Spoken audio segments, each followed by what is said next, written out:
deket dong.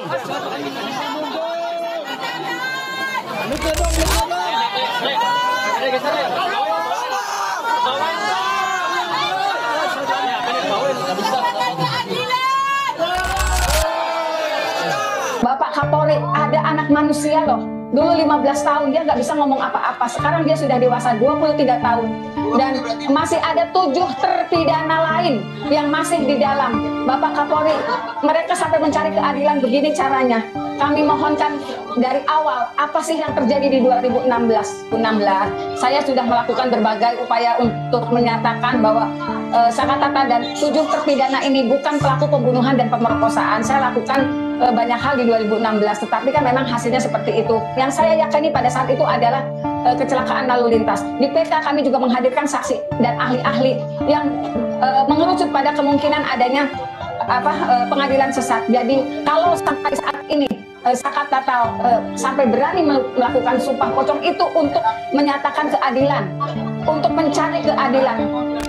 Bentuk putusasaan ya dari masyarakat bagaimana menembus dinding-dinding keadilan yang sedemikian rupa sehingga masyarakat mendekati frustasi. Nah, ini saya kira penegakan hukum, salut maut penegakan hukum di Indonesia yang tentu saja menjadi perhatian kita semua, bagaimana hukum bisa ditegakkan. Nah, bentuk lain dari cara memperoleh keadilan karena merasa tidak bersalah tetapi terus disangkakan, tentu ada banyak yang dilakukan oleh masyarakat. Di antaranya adalah ya melakukan sumpah pocong ini. Padahal di dalam agama Islam tentu ya tidak ada yang namanya sumpah pocong. Tetapi di dalam sumpah pocong itu terkandung di dalamnya ada sumpah. Karena di lafaz-lafaz sumpah itu tadi disebutkan secara jelas lafaz kata-kata demi Allah ya dan seterusnya. Itu menunjukkan bahwa yang bersangkutan dalam hal ini Sakatata meyakini sepenuh jiwa, sepenuh hati bahwa dia tidak pernah merasa bersalah dan dia tidak bersalah sehingga dia berani melakukan hal ini.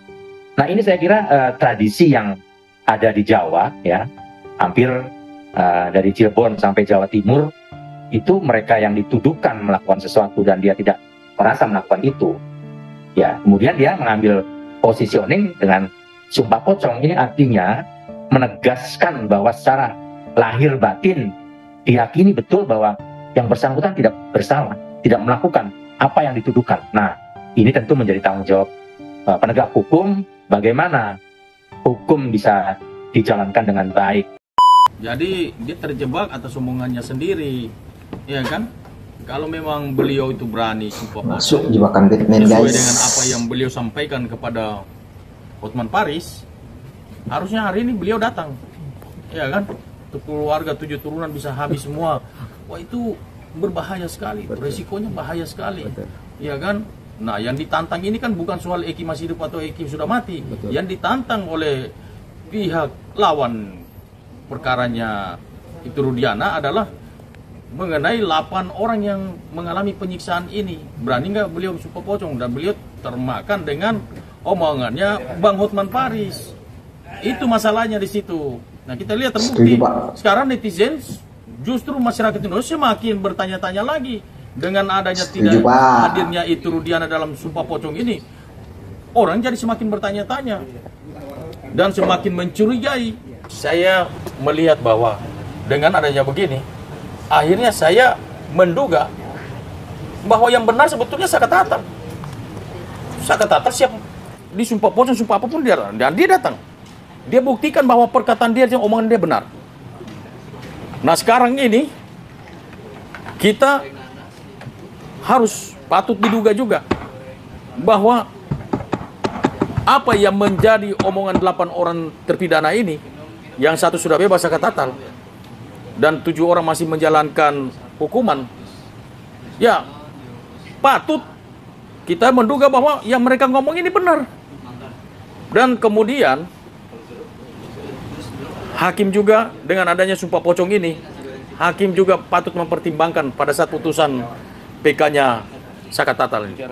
Memang dalam UHAP tidak mengatakan, tidak mengatur tentang sumpah pocong ini, tetapi secara manusia di luar konteks hukum ya, kita melihat bahwa ada hukum yang lain ini yang mengatur tentang sumpah pocong ini.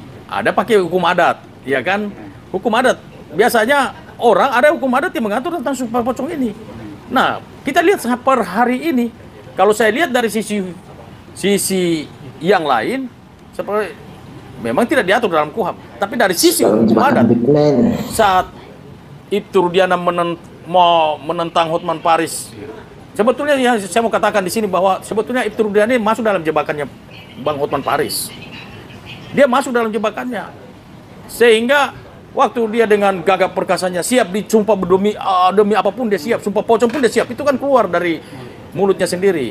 Nah, jangan sampai kita telodor. Ini saya bilang bahwa ini teledor. Sehingga pada saat ditantang oleh Saka Tatal yang hanya seorang kuli bangunan, malah ini Ibtu Rudiana, seorang perwira polisi, Kapolsek, nggak berani datang. Ya buktikanlah, sama-sama buktikan omongan di sini. Ya coba kalau beliau datang, pasti gentle. Malah kita lihat kuli bangunan yang lebih gentle daripada beliau. Dia nggak bersalah, makanya dia berani. Dia berani datang itu karena dia memang nggak bersalah. Ada pepatah bilang begini, takut karena salah, berani karena benar. Itu kan pepatah lama itu bilang gitu kan. Nah kita lihat hari ini Saka Tatal membuktikan perkataan dia. Dia berani sumpah pocong. Nah kita lihat nanti, apakah kutuk itu nanti jatuh ke Saka Tatal dan turunannya, atau kutuk itu nanti jatuh kepada Rudiana dan keturunannya? Nggak main-main. Kita lihat aja nanti. Fatal loh. Dengan adanya hari ini seluruh masyarakat Indonesia melihat suatu fenomena yang baru terjadi di Republik ini terkait sumpah pocong ini, karena di sini kita bisa melihat siapa yang benar dan siapa yang salah, kan gitu. Walaupun keputusannya nanti di hakim, memang ini tidak diatur dalam undang-undang soal sumpah pocong ini, tetapi soal keberanian nyali untuk mempertanggungjawabkan pernyataan masing-masing. Nah, kita melihat di sini siapa yang berani dan siapa yang benar, kan begitu. Nah kita lihat bahwa Saka Tatal dia nggak ragu-ragu untuk datang, karena saya yakin bahwa kalau anak ini tidak takut, saya yakin dia benar. Ini selalu kita berbicara ada dugaan salah tangkap, ya, ada dugaan salah tangkap. Masyarakat Indonesia dibuat bingung, dibuat menjadi rusuh di medsos gara-gara omongannya si Ayep ini. Oleh sebab itu karena pernyataan Ayep ini kan, sehingga Ibtu Rudiana ini menangkap 8 orang, 3 dijadikan tersangka, kan begitu. Dan 8 orang ini akhirnya harus menjalani proses yang sangat luar biasa. Dia harus menjalankan pidana seumur hidup.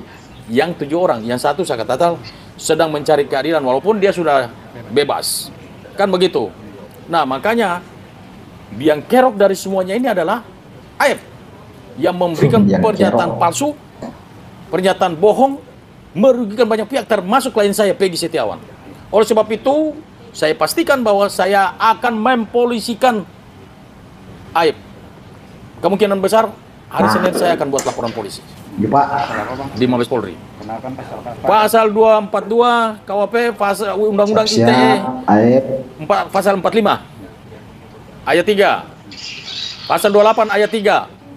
Ini kami junto pasal 45 ayat 3, junto pasal 28 ayat 3 tentang berita palsu, terus keterangan palsu.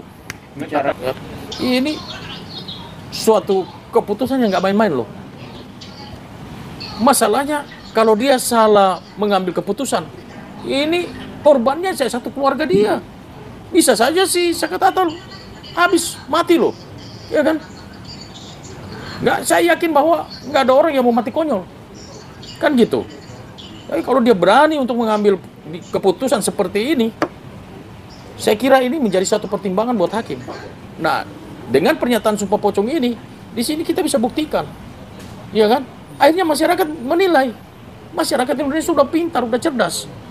Dia udah bisa menilai siapa yang benar dan siapa yang salah. Kan seperti itu.